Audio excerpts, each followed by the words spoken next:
Bismillahirrahmanirrahim. Assalamualaikum warahmatullahi wabarakatuh. Alhamdulillah wassalatu wassalamu ala Rasulillah Muhammad ibn Abdillah wa ala alihi wa sahbihi wa mawalah la hawla wa la quwata illa billah. Raditu billahi rabba wa bil islami dina wa bi Muhammadin nabiyya wa rasulah. Rabbi zidna ilma warzuqna fahma. Amin. Kita lanjutkan, ini tentang masih batalnya wudhu. Kemarin baru sampai aula mastumun nisa ya. Jadi tentang menyentuh perempuan. Sekarang walam tamassa farjaka. Dan selama kita tidak menyentuh kemaluanmu. Jadi menyentuh kemaluan itu membatalkan wudhu.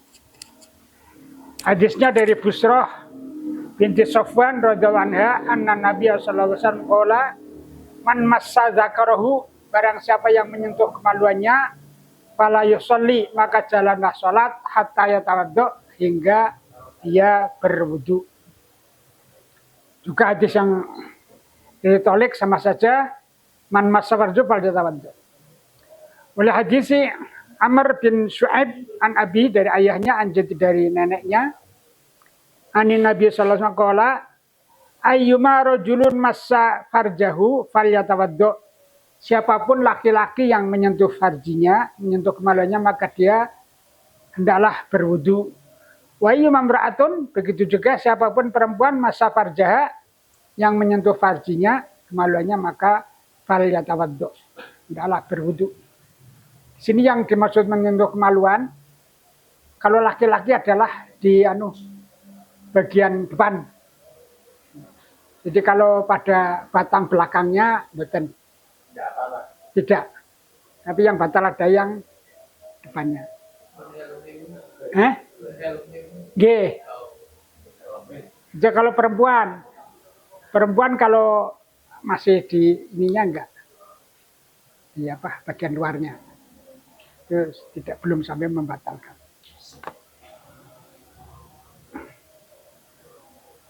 Hadis dari Abu Hurairah, "Idza afdha ahadukum biyadihi ila farjihi", jika kamu menyentuh dengan tanganmu, laisa dunaha hijabun, tidak ada, tanpa adanya halangan, wala satrun, dan tidak ada pembatas, faqad wajaba wudu, artinya harus benar-benar menyentuh. Tapi kalau di luar ada kain, nggak apa-apa. Yang keempat, yang batal wudu adalah walam tanam muttaji'an nauman sakila, yaitu yang batal adalah tidur nyenyak sambil berbaring. Muttaji'an itu berbaring, nauman sakila dengan tidur yang nyenyak. Jadi ngantuk itu belum membatalkan wudu, atau nyenyak tapi tidak dengan berbaring, maka belum membatalkan wudu.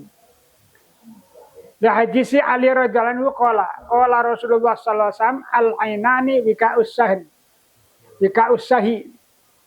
Kata Rasulullah, kedua mata adalah tali dubur. Faman nama falyatawaddo, barang siapa yang tidur maka adalah berwudu. Sekali lagi, tidur di sini adalah muttaji'an, tidur yang dengan berbaring. Ini penjelasannya hadis dari Ibnu Abbas radhiyallahu anhu, ro'a Rasulullah sallallahu alaihi wasallam. Ibnu Abbas melihat Rasulullah sallallahu alaihi wasallam nama tidur. Rasul tidur wa huwa sajidun, sedang sholat, sedang sujud, Rasulullah tidur. Hatta hotun, sampai mendengkur. Nanti ngorok. Wanafakho, dan nafakho ini nyebul. Nanti mendengkur sampai berdesis ya. Nafakho. Summa qoma yusalli, maka Rasulullah bangun melanjutkan sholatnya. Fakultu, maka Ibnu Abbas berkata, ya Rasulullah, innaka qad nimta. Ya Allah, ya Rasulullah, jenengan tadi sudah tidur. Qala, Rasul berkata, innal wudu'a la yajibu. Wudu itu tidak wajib illa ala man nama muttaji'an, kecuali bagi orang-orang yang tidurnya sambil berbaring. Fa innahu idza Ittaja'a, karena orang yang berbaring itu istarkhot mafasilahu, lemaslah sendi-sendi tulangnya. Nah, jadi walaupun sampai ngorok, kalau tidak berbaring, buatan batal. Nah, Jumatan, nganti ngiler. Jumatan itu akeh sing nganti ngiler, linggo itu tidak batal. Nggih. Kan wonten Pak wong sing Jumatan tuh nyalah-nyalah iku Jumatan kok ora khotbah.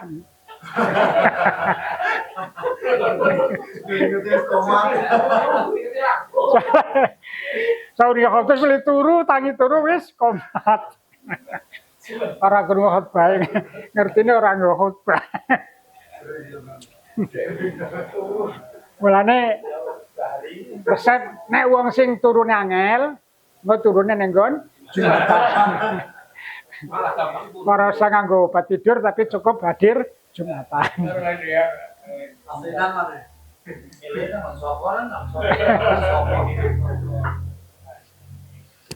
Itu bab wudu sudah selesai. Kemarin khuf sudah selesai, hadas sudah selesai, ini hadas barusan. Ya. Batalkan wudu, sekarang al-ghuslu, masalah mandi. Iza ajnabat bi khurujil mani. Pertama yang mewajibkan mandi adalah jika kamu junub bi khurujil mani disebabkan karena keluar mani. Dalilnya sudah surat ayat yang ke-6 Al-Maidah, wa in kuntum junuban fattahharu. Oleh hadis Rasulullah mengatakan al-ma'u bil ma', innamal ma'u minal ma'. Air dari air, artinya keluar air dibersihkan dengan air. An Aliyin radhiyallahu anhu qala kuntu rajulan mazza'a. Sahabat Ali mengatakan aku adalah laki-laki yang sering keluar mazi. Fasa'alatin Nabi sallallahu alaihi wasallam, maka saya tanya pada Nabi faqala fil mazi al-wudu wa fil mani al-ghuslu. Bahwa mazi itu mewajibkan wudu, sedangkan mani mewajibkan mandi. Kemarin sudah dibahas ya. Aku sudah menjelaskan perbedaan antara mani dan mazi. An Ummu Salamah qalat ya Rasulullah innallaha la yastahi minal haq. Sesungguhnya Allah tidak malu menyampaikan kebenaran. Fahal alal mar'atil ghuslu. Apakah bagi perempuan ada perintah mandi idza halamtu, jika aku bermimpi? Qala, Rasul menjawab na'am idza ra'atil ma. Ya, kalau kamu mimpinya sampai keluar mani maka wajib mandi. Tapi nek mimpi biasa-biasa saja, mimpi neng pasar ya mboten apa-apa. Yang kedua adalah awil tiqail khitana ini. Yang mewajibkan mandi adalah jika bertemunya dua khitan. Ketemunya khitan laki-laki dan khitan perempuan. Teng mriki ora umum nggih. Wong wedok kehitan. Nah itu kalau sudah ketemu, berarti kan ujung dengan ujung itu sudah wajib mandi, walaupun belum sampai masuk. Nah hadis idza jalasa baina syu'abil arba', jika kamu duduk syu'abil arba' di antara 4 kaki, maksudnya summa jahadaha, kemudian memasukkannya, faqad wajaba 'alil ghusl, maka wajib baginya mandi. Saya punya pengalaman ini. Ngajar anak perempuan. Ada bocah SMP, Pak. Jadi ngajar ini masalah-masalah fikih. Hal yang wajib mandi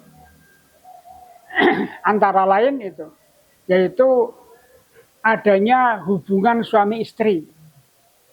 Orang ngerti, Pak. Bocah SMP sewaktu itu loh ya, bukan. Saya kira sudah putu.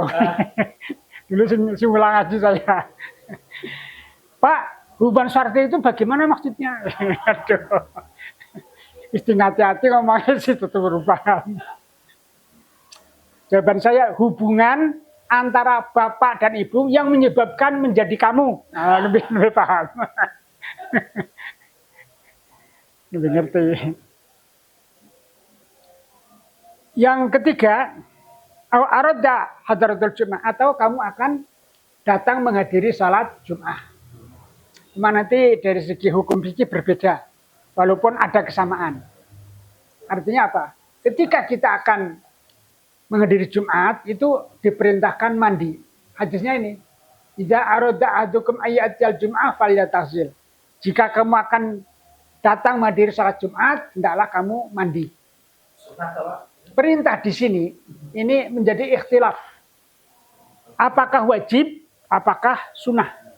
Ini dua-duanya ada. Ada yang mengatakan wajib, ada yang mengatakan sunnah. Nah, kalau kita mengikuti sunnah, berarti orang apa-apa. Tapi kalau kita berapa itu wajib, ya kita harus mandi. Kemudian waktunya.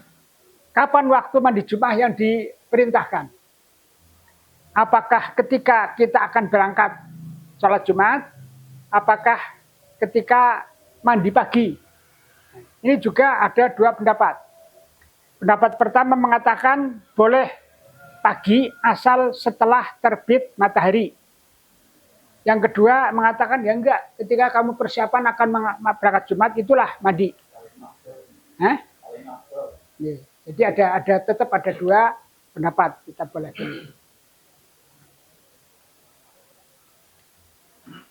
Au naqaiti minal haidzi aw nifas, atau ketika kamu telah selesai dari haid dan nifas.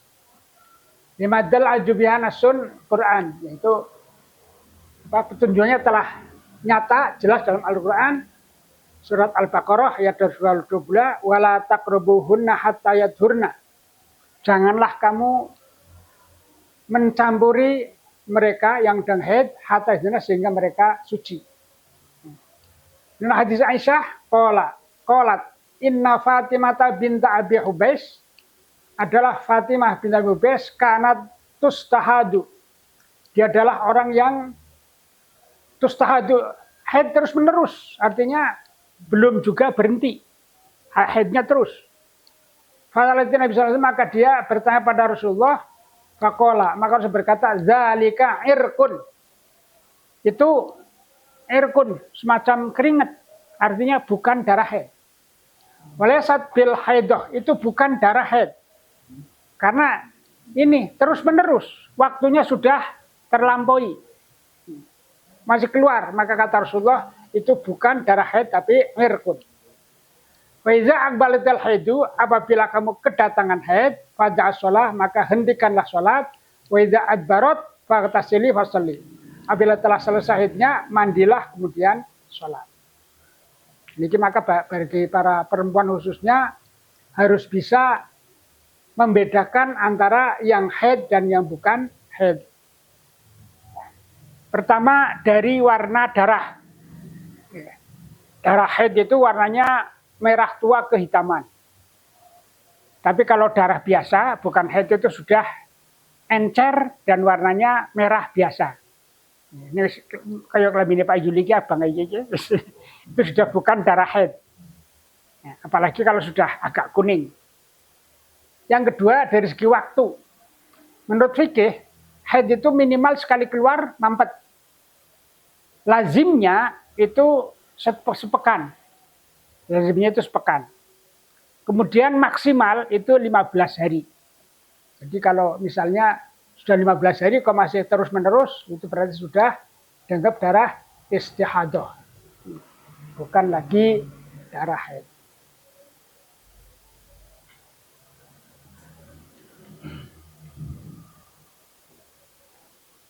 Udah orang lebut berarti. Harusnya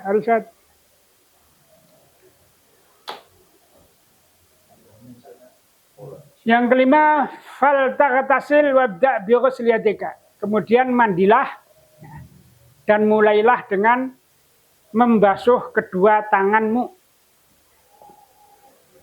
memulai mandi dengan membasuh kedua tangan.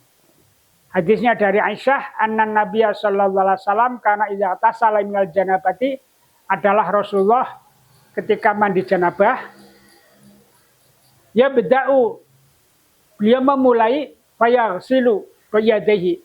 Beliau membasuh kedua tangannya summa yufragu yaminihi ala shimalihi, kemudian menuangkan air dengan tangan kanannya atas tangan kirinya, fayasilu farjahu, kemudian membersihkan farjinya. Semaya tawaddo, kemudian berwudu, wudu alis shalah, wudu ahulis shalah, seperti wudunya untuk sholat. Summa ya'khudul ma, kemudian mengambil air, wa yadkhulu asabi'i fi usulis sya'ri, kemudian gebyur terus nyela-nyelai rambutnya sampai ke dasar rambut, hatta ra'a angkod qadis tabro'a, sehingga ketika merasa kamu lihat sudah merata, hafana ali rosi, kepada seluruh kulit kepalanya, salah sahayatin, itu dilakukan 3 kali. Summa afadhu ala sairil jasadi, kemudian menuangkan air ke seluruh tubuhnya. Summa ghasala rijlaihi, kemudian diakhiri dengan membasuh kedua kakinya. Ini yang nanti perlu dibicarakan. Jadi tadi mandi Jumat juga mandinya seperti ini.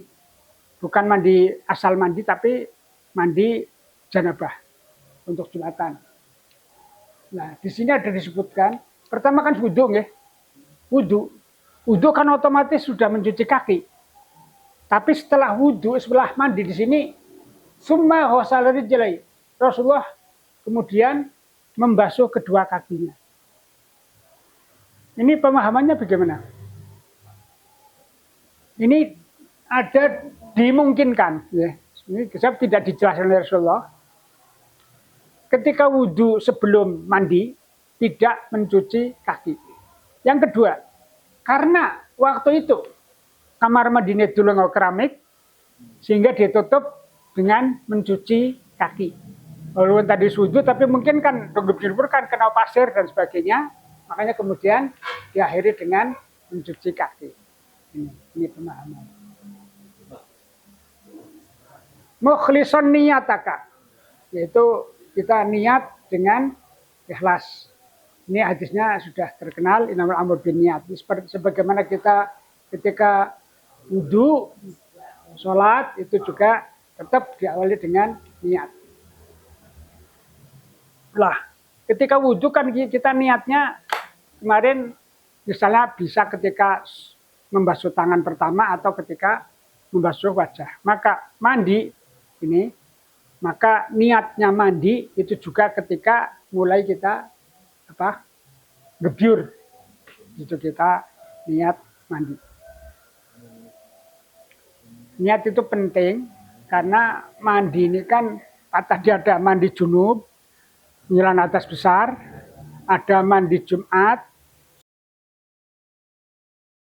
ada mandi untuk sholat Idul Fitri, Idul Adha. Ini yang ada perintah-perintahnya sendiri-sendiri. Sehingga niatnya harus berbeda-beda. Orang mau bismillahirrahmanirrahim, tapi niatnya sesuai dengan kebutuhan kita. Yang ketujuh, summa ghasala farjaka. Jadi ini urutannya kalau tadi ini kan sudah lengkap ya, sudah mandi dari awal sampai akhir. Tapi kemudian di sini dibaleni malih. Ya. Setelah kita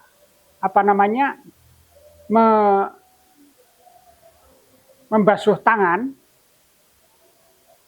otomatis sebelum wudhu itu kita harus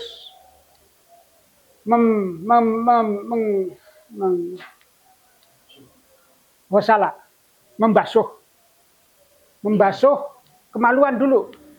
Bisi malika, membasuh kemaluan dengan tangan kiri. Wadluk fil ardi, wadlukha fil ardi. Dan gosoklah tanganmu di tanah. Oma yaku mama mama atau ya yang sejenis dengan itu. Ini bisa juga sabun ya. Ya juga sebagai sabun. Masa orang ngersi itu malah nganggo lemah kan. Kudu sampai ke lemah dhisik ngersi. Nanti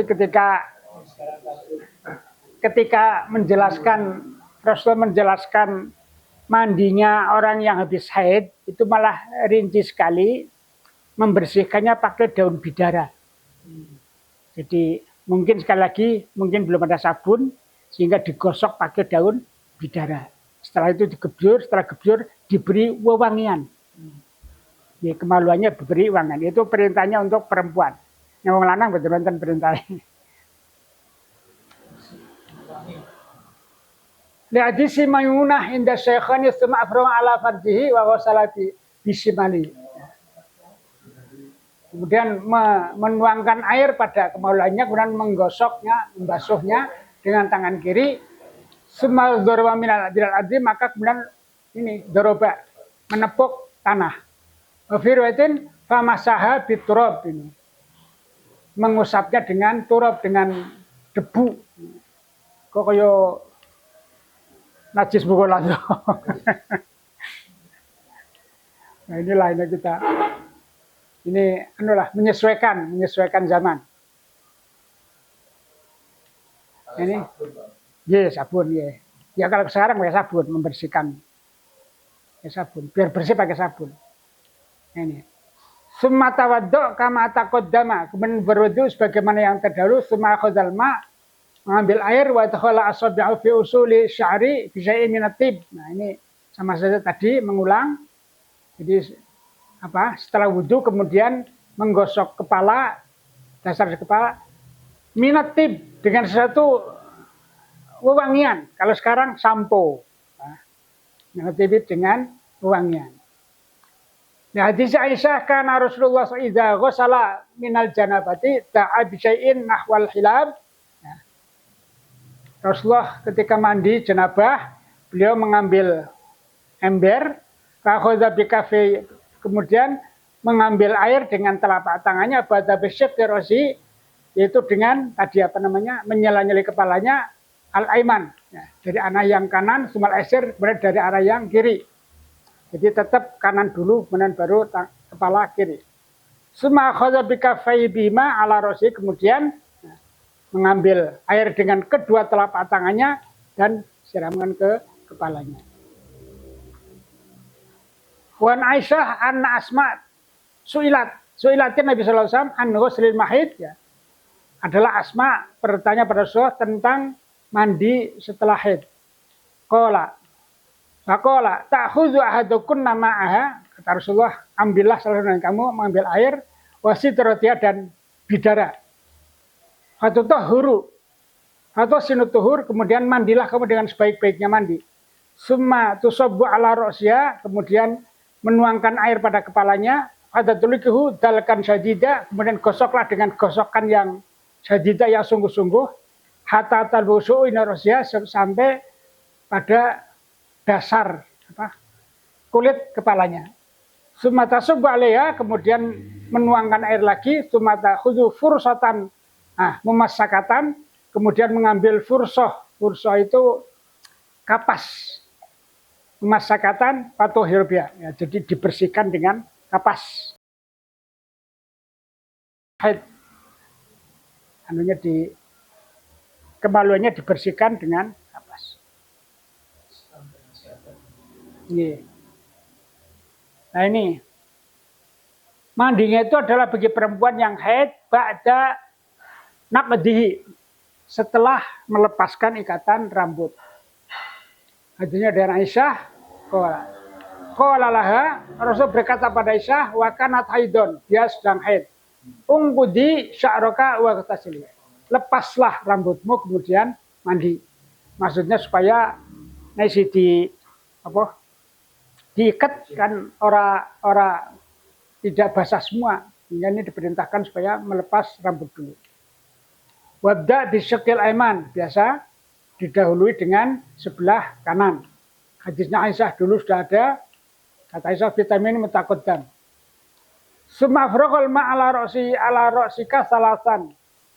Kemudian menuangkan air pada kepalamu tiga tuangan. Suma afdol ma kemudian meratakan air ala sair jasadika kepada ke seluruh tubuh.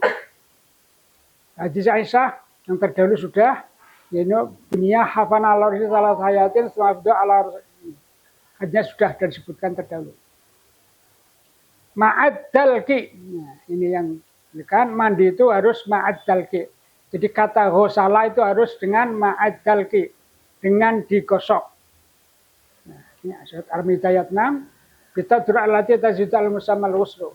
Sudah terdahulu yaitu tentang pengertian tazidu ala mas musammal wuslu, yaitu tentang pengertian al-huslu. Al-huslu itu mesti harus bidalki, dengan digosok.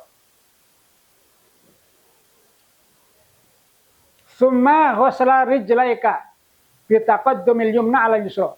Kemudian membersihkan kedua kaki dimulai dari yang kanan, setelah itu baru kaki yang kiri. Sudah, namun ya, sudah. Wala tusrif isti'malil ma. Janganlah berlebihan di dalam menggunakan air. Adus nanti setengah kolah entek. Jadi ini umum, ini banyak. Karena adalah Rasulullah ya tasilu bisoi. Rasul mandi dengan satu sok. Ila khamsati amdadin sampai dengan antara satu sok sampai 5 mud. Wa yatawaddo bil muddi. Dan wudu dengan 1 mud. Ini. Satu sok itu 3 liter. Sampai 5 mud. 1 mud 3 liter. Jika 5 mud berarti 4 liter. Rasulullah mandi hanya sampai 4 liter. Kok nyandak oh? Gue mandi, gue wudhu.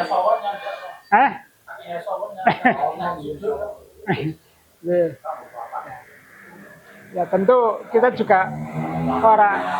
Nah dia kan orang 20 liter bisa orang nyandak. Saya beres orang nyandak.